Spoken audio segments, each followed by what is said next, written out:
প্রতিটি মায়েরই ইচ্ছা হয় তার সন্তানকে সুন্দর পোশাক আশাক পরাবে, সুন্দর করে সাজাবে এবং সুন্দর দেখতে লাগবে। এই শীতে সাফওয়ানের জন্য আগে কিছু জামা কাপড় কিনা হয়েছিল, যেটা আপনাদের সাথে শেয়ার করছি। আবার নতুন করে ওর বাবা ওর জন্য কিছু জামা কাপড় কিনে আনছিল, যেগুলো হচ্ছে দামি আর দেখতে সুন্দর। আমিও চাচ্ছিলাম যে ওকে এই জামা কাপড়গুলো কিনে দেওয়ার জন্য।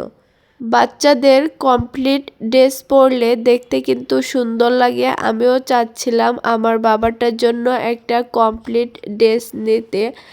আর এদিকে ওর বাবা ওনার জন্য কোনো জামা কাপড় না কিনে বাবুর জন্যই কিনে নিয়ে আসছে একটা কমপ্লিট ড্রেস, হুডি, জ্যাকেট। এগুলা বাবুর জন্য নিয়ে আসছিল। গেছিল মূলত বাবুর জন্য কমপ্লিট ড্রেস কিনবে আর ওর বাবার জন্য হুডি কিনবে।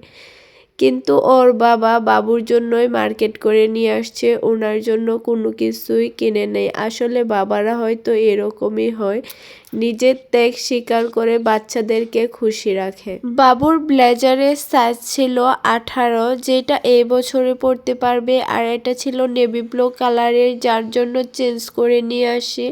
আমি বলছিলাম 20 সাইজের নিয়ে আসতে, যেন বাবু সামনের বছরও পরতে পারে।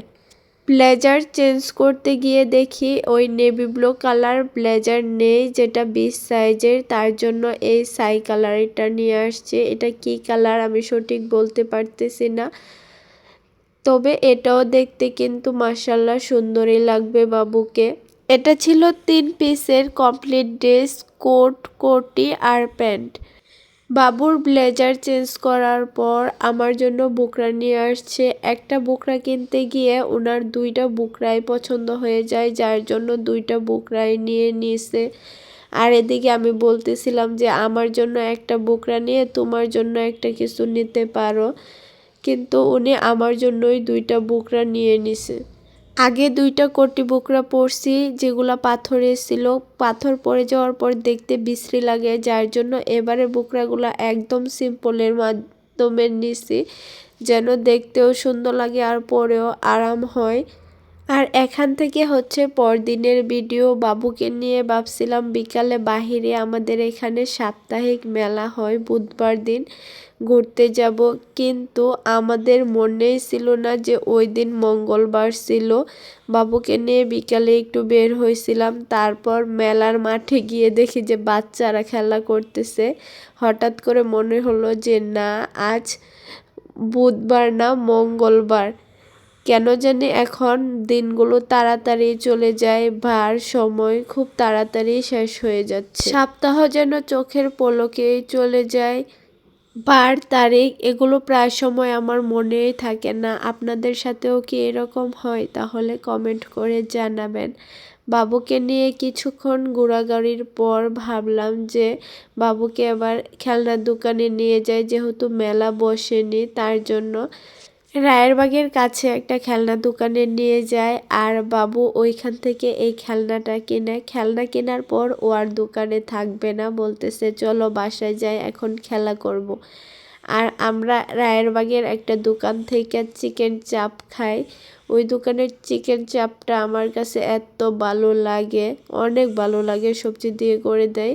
আমার বাবাটা এখানে আমার সাথে গল্প করতেছে, আবার দুষ্টুমিও করতেছে। ও কিছুক্ষণ আমার সাথে থাকে, আবার কিছুক্ষণ ওর বাবার কাছে চলে যায়। ওর বাবা ওর অনেক কেয়ার করে, ওকে অনেক ভালোবাসে, যদিও মুখে বলার কিছু নাই।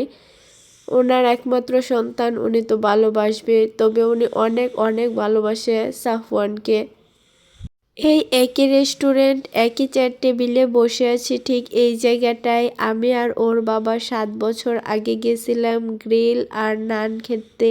এখন আবার একই রেস্টুরেন্টে এই একই জায়গায় বসে আছি আমার বাবাটাকে নিয়ে। সব কিছুর জন্য আল্লাহর কাছে শুকরিয়া আদায় করি, আলহামদুলিল্লাহ। আর এখানে আমাদের খাবার চলে আসছে, চিকেন চাপ আর নান। উনি তো কাঁটা চামচ দিয়ে খাচ্ছে আর আমি হাত দিয়েই ভালো খেতে পারি, যার জন্য হাতেই খাচ্ছি। কেননা হাতে খেতে অনেক তৃপ্তি লাগে, তৃপ্তি সহকারে খাওয়া যায়। অনেকে আবার গ্রামের খ্যাতও বলতে পারেন। আর আসার সময় বিটরুট নিয়েছিলাম বাবুর জন্য, এটা অনেক উপকারী একটি খাবার। আর আমার বয়স শুনে তো বুঝতেই পারছেন যে কীরকম শোনা যাচ্ছে। আসলে আমার ঠান্ডা জ্বর হয়েছে, যার জন্য হচ্ছে বয়সের এই অবস্থায়। সবাই দোয়া করবেন যেন তাড়াতাড়ি সুস্থ হয়ে যেতে পারি।